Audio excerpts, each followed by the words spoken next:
said, today we're glad to have with us Mr. David Cagle, who's the Hardin County historian, and he's also the president of the Hardin County Historical Society. He needs no introduction. He's a local boy, homegrown, and we're proud of it. David's going to talk about the Colonel Joseph Hardin family who founded this county, and also about his son James Hardin, who they recently located his grave here in Hardin County. So David, the floor is yours. Thank you, Marie. I enjoy history, and I see a lot of historians out here in the crowd. So, you know, if I say something wrong, y'all correct me, because I'm all the time trying to rewrite history, aren't we? I want to talk about Colonel Joseph Hardin. You can get all kinds of things on the internet.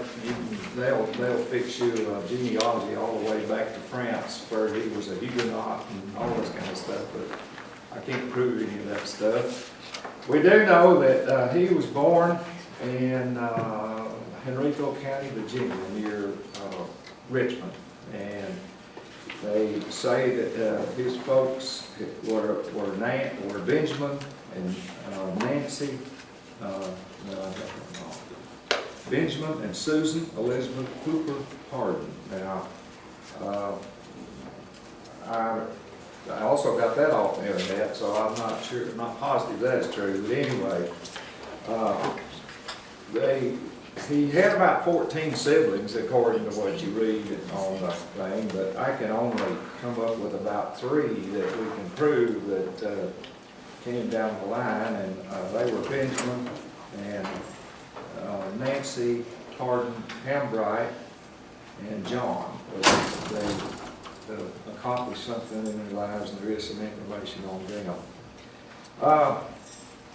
Joseph Hardin was married to Jane Gibson in 1862 in Virginia, and they were credited with having about 14 children, and there too, a lot of that's hard to prove. We eventually, about 7 or 8 of these children wound up in Hardin County for a while in any case. They were Amos, Rebecca Gibson, Robert 1, and Benjamin 1, Ellender, Mary, Margaret, Benjamin 2, and Robert 2. They had 2 kids, Benjamin and Robert, that were killed by the Indians somewhere in, I think it was North Carolina, T.R.Y.O.N. County. That was a county for a short time. Lincoln County is a county that came from that. They did away with that name. But they had two Benjamins and 2 Roberts.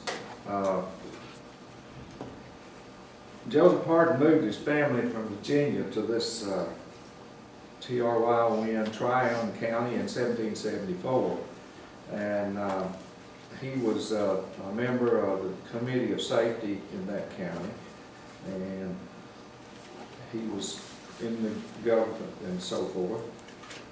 Okay. During the Revolutionary War, Joseph Hardin was a major of the Minutemen in Tryon County in 1775. He was a major of the Light Horse during the Cherokee, I can't read it either way, during the Cherokee expedition in 1776. He was captain in Locke's battalion of General Jones's brigade during the Battle of Ramseur's Mill in June of 1780. Now, he lived near there in Lincoln County. And about that time, perhaps just before the Battle of Ramseur's Mill, he moved his family across the mountains into Tennessee, into Washington County. And at that time, Washington County made up the whole state of Tennessee. It was North Carolina's western territory. Eventually, the county where he moved became Greene County in Tennessee. Then it was Greene County in the state of Franklin, and then it was Greene County, Tennessee. So Okay, that's what he did.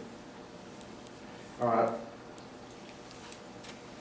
The colonel, he was made a colonel as a result of his participation in the Battle of Kings Mountain. He and his twin sons both fought in that battle. There's no record where he was ever commissioned a colonel, and quite probably he was a colonel of militia in the county where he lived, maybe Lincoln County, maybe Washington County, and maybe even later in Knox County when he lived there. Two of his sons were also in the battle, John and Joseph Jr.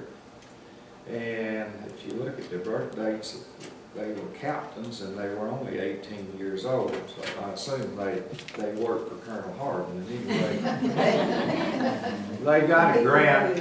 They got a grant of 1,000 acres each as a result of their participation in the war. After the war, Colonel Hardin was the state representative from Washington County, North Carolina in 1782. And then he was a member of the first county court of Greene County that was cut from Washington in 1783. So he was a politician all along. In 1784, the colonists in the Western District were not getting any help from the North Carolina government or the U.S. government, so they decided they would start a state of their own. So they tried to establish the state of Franklin. Colonel Hardin and William Cox were appointed as a committee to form a plan for establishing the proposed state of Franklin. And the counties at that time were Washington, Sullivan, and Greene. And before they finally gave up on the state of Franklin, there was about 11 more counties that were cut out of that territory. A notable member of the proposed state of Franklin was John Sevier, who was president, Landon Carter, who was Speaker of the Senate, and Joseph Hardin, Speaker of the House of Commons. You'll note that all these people I mentioned so far have a county named after them somewhere in Tennessee, like Carter and Cox and Greene. Well, not Greene, I didn't name any Greenes, but John Sevier and Hardin. Neither North Carolina or the federal government would recognize the state of Franklin. So in about 1789, they gave up on the state of Franklin. And mainly because the state of North Carolina ceded the state of Tennessee, or the Southwest Territories it was called, back to the federal government. So they formed a government in the Southwest Territory, and William Blount was appointed governor, and I think William Blount, some of the Blounts here in Hardin County are probably descendants of William. I haven't looked that up, but I think that's a possibility.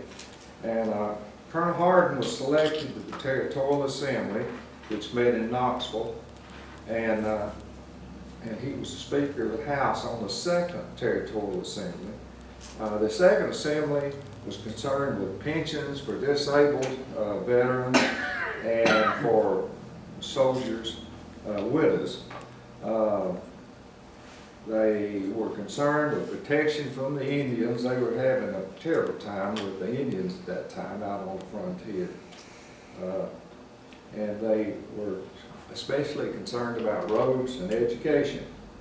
And two of the colleges that they formed at that time in 1794 were Greenville College in Greenville, Tennessee, and Blount College in Knoxville, which we know now as the University of Tennessee.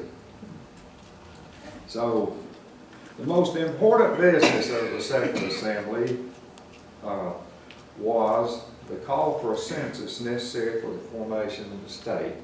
And Tennessee became a state 1st of June 1796. All right, in his final years, Colonel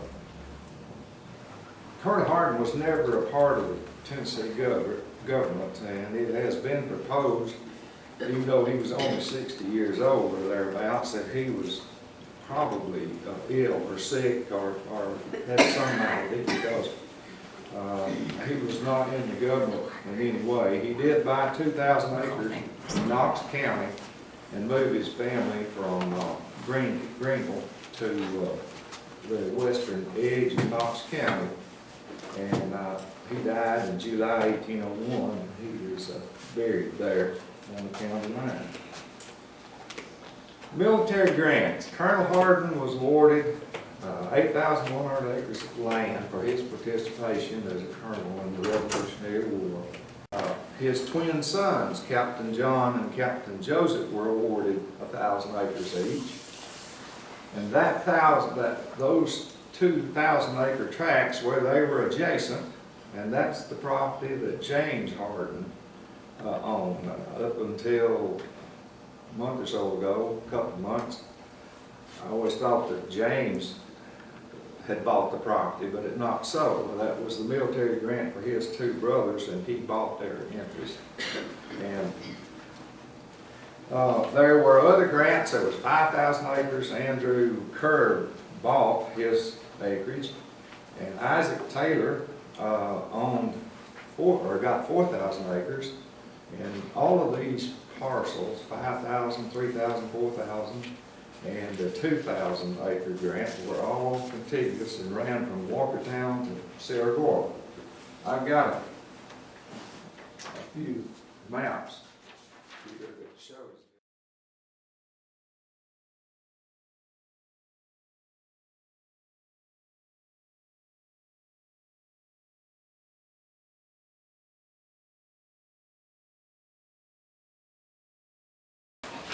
That shows you these grants that you got several things located on there. You've got James Hardin's gravesite, his home place, and a few other things that we'll talk about. Settling the land. The Indian treaties of 1805 and 1806 and 1816 opened the land south of the Duck River, north of Alabama state line, over to the Tennessee River. So there was an attempt to form Wayne County in 1817, and it would have included East Hardin, but it failed to pass in the state. Politics got involved some way. But then in 1818, the Great Chickasaw Session, which gave the West Tennessee to the state of Tennessee, allowed Hardin County to reach across the river and get enough land to form Wayne County and Hardin County, and they were both formed in 1819. But before that period, James Hardin and his family, he said Brazelton, who wrote the first history of Hardin County, said 22 people came overland and formed a flatboat. And I've tried to count these people through the censuses and otherwise, and I don't get the same number. I don't know what I'm doing wrong. Or he couldn't count.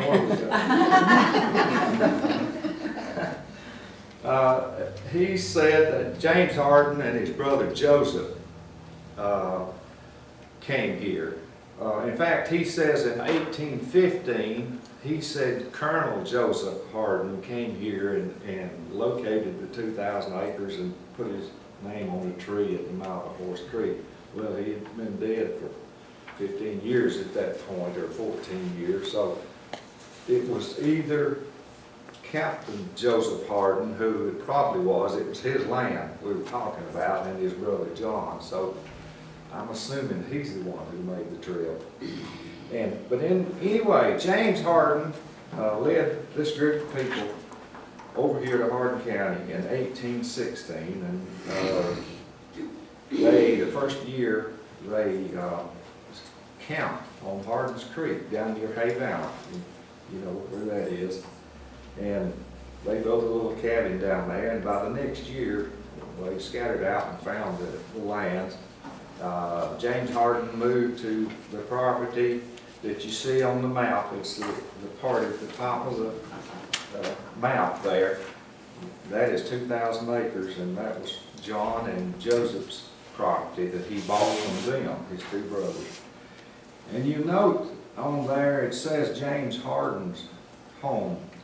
That's where his house was located. Do you see a little dot about 200 yards south of that? Well, that's where Marie lived in 1950.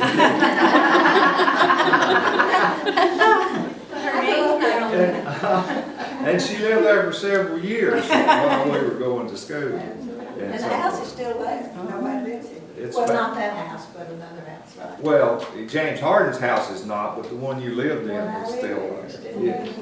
And, well, let me get back to where I was. In the county, as I said, Hardin County was formed in 1819, and James Hardin was elected to the first county court. He was a county court clerk. Yes, I'm on the next page here. All right, the first county court met in 1820 in James Hardin's house at Saragordo. There's evidence that would suggest that there was a post office at his house, and it was called Hardinsville. I've seen documents where he mailed information to the state concerning the militia, and he had a return address of Hardinsville. So that's the only way we know that it existed. So actually the first county seat in his house was called Hardinsville. So they met there for the first year, and in that period they sent out a group of men to find the best location and the central location in the county so they could locate a permanent county seat. Well, they picked out a piece of property where Turkey Creek and Boone Creek comes together. It was on the old stage road came from Chattanooga and wound up in Memphis. It's called Old Town Loop today. So in 1822 they located this site. They bought it, 50 acres. They bought it from David Robinson, I believe, or he made it to where they could buy it. And they moved there in 1823 to their new county seat. Well, by 1825, there was a petition sent to the state whereby they wanted to move the county seat to the Tennessee River to make it more accessible to, say, the people on the other side of the river, for one thing, and it really made it a lot closer to transportation, which was the river. That was the heart of the thing, the steamboat trade and that kind of thing. So in 1825, they were allowed to move the county seat to Rudd's Ferry on the Tennessee River. Well, in 1827, they petitioned the state to change the name. Politics probably had something to do with that, but there's another reason, I think, because they wanted to change the name. And by the way, it was approved to change the name to Savannah in 1827. The court finally met there in 1829. But James Hardin, like his father Joseph, he was called colonel, but I never found any information where he had a commission of any kind in the military. But he was probably also a colonel in the militia. He was a state representative from Knox County in 1815, and they moved down here in 1816.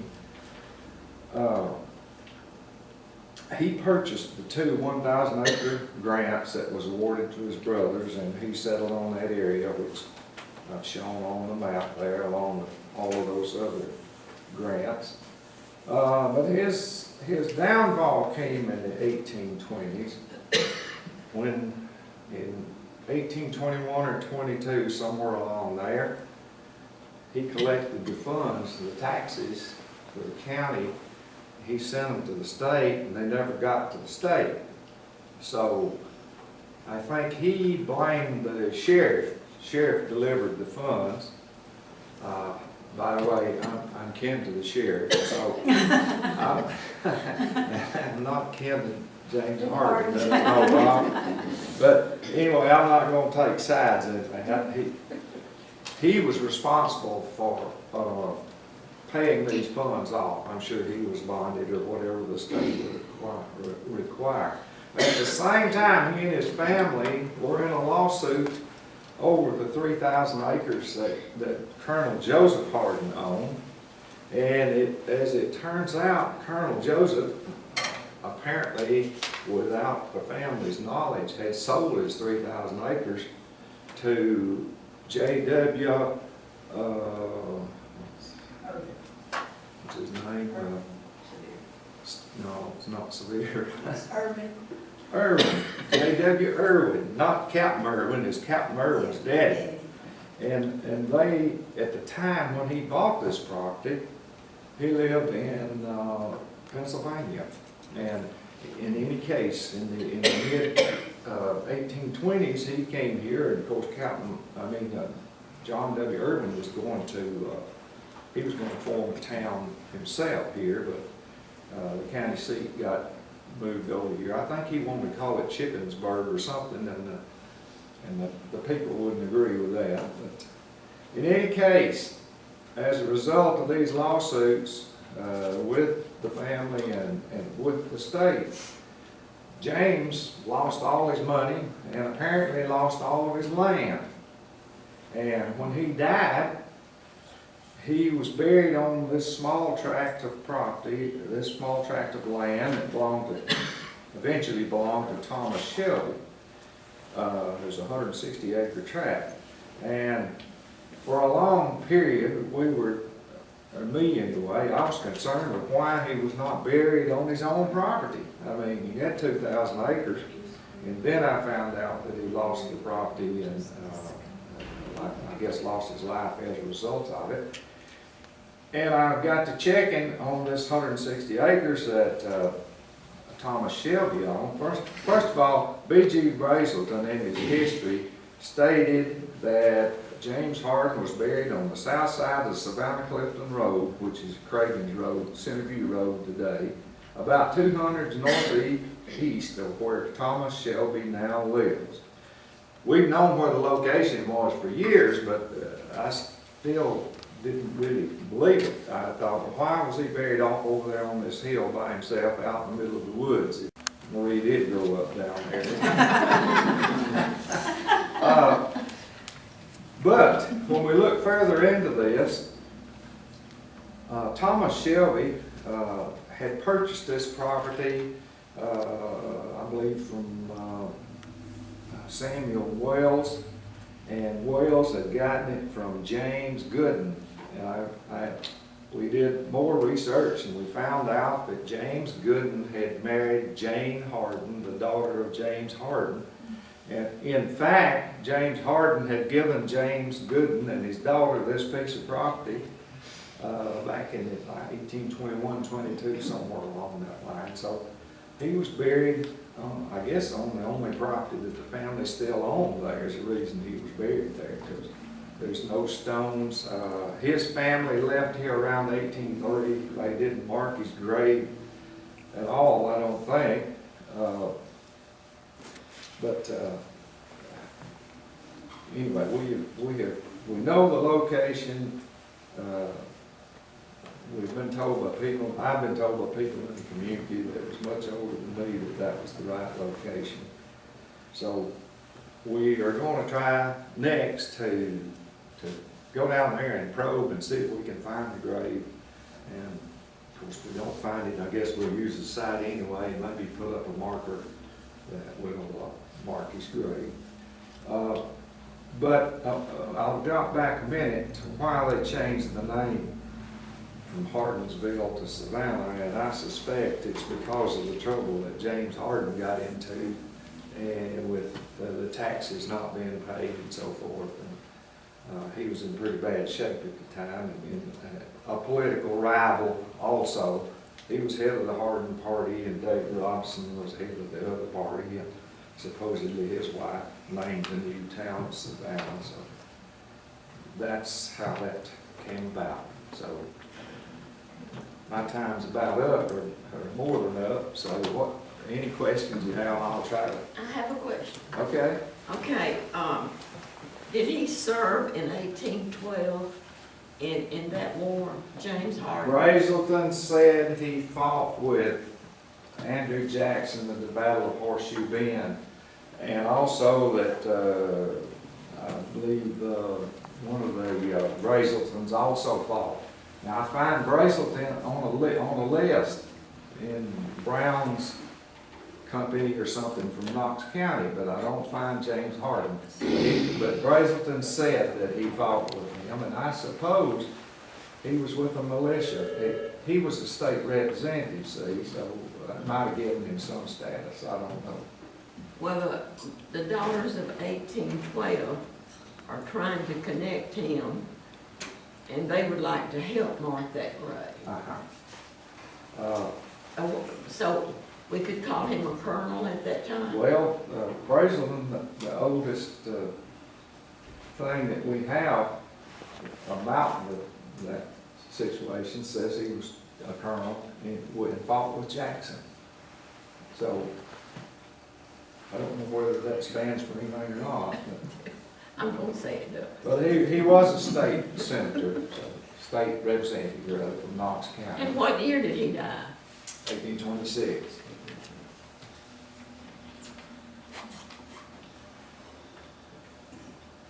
Bill, what kind of proof do you need?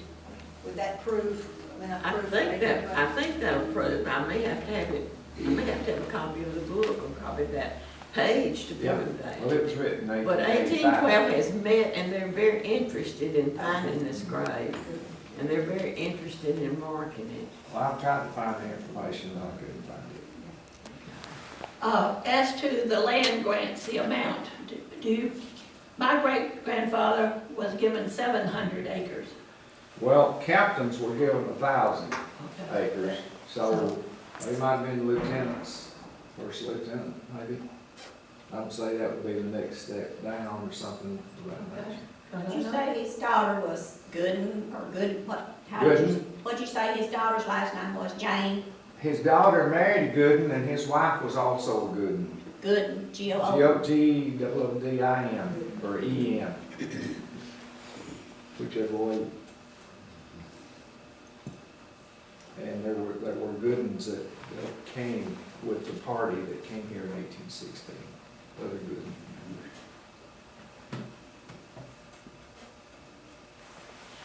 More questions?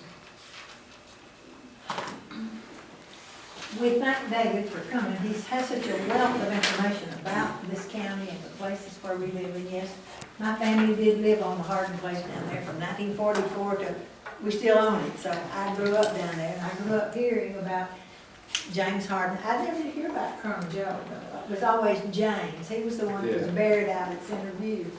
And that was word of mouth history back then. His brother Joseph, that he bought the land from, he moved on to Arkansas, and he died in 1825 in Arkansas. And John, the other brother who owned the land, he died fighting the Cherokees on Lookout Mountain near Chattanooga in 1788, so he had been dead a long time. And these are the ancestors of the Hardins that we all know, right? Right. Mr. Gibson, Gib Hardin, we all know him, and the other Hardin families that live around here. So we're so thankful for you, David, to come. And this is a gift just to remember the DAR. David is always so good to come and speak to us. I think this is the second or third time this year you've been here. And so in recognition of that, we want to give him something that has the name DAR on it. Now, if you take this, if you take this to the coffee shop with you, men will laugh at you. Well, it's on both sides. He does belong to this elite club out at where At the Toll House. Toll House. They have their coffee drinking group in the morning, as a lot of retired people do. Yeah. Thank you for All coming, right. and we appreciate it. And Thank you very much. come anytime.